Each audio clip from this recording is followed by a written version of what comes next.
Pemirsa, menjelang perhelatan Pilkada serentak di Bali tahun 2024, Ketua DPD LVRI Bali, Igusti Bagus Saputra berharap pemimpin Bali ke depan mampu mensejahterakan masyarakat Bali.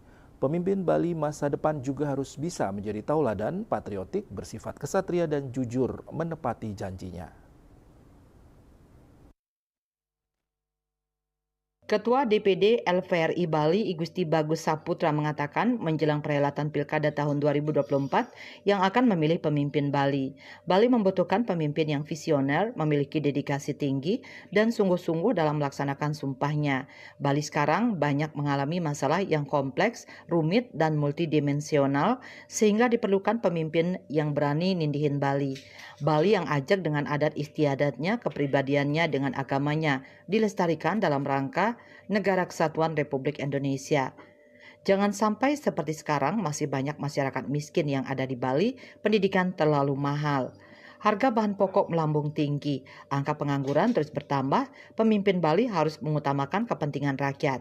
Korupsi sudah merambah ke desa, narkoba juga sudah masuk desa. Pemimpin Bali harus segera memberantasnya. Pemimpin harus menjadi toladan, patriotik, bersifat kesatria dan jujur menepati janji.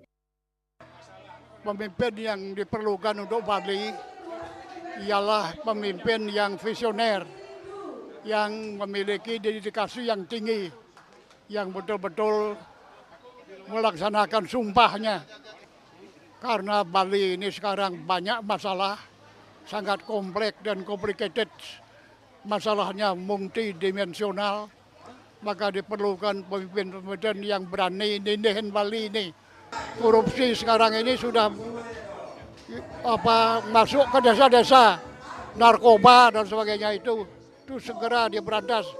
Pemimpin harus jadi teladan, pemimpin harus patriotik, pemimpin harus bersifat kesatria, jujur dan menepati janji.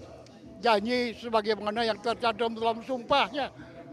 Harus takut sama Tuhan, takut sama karma palau. Ya, jangan berbuat sesuatu yang sudah menang. Saputra Bali TV.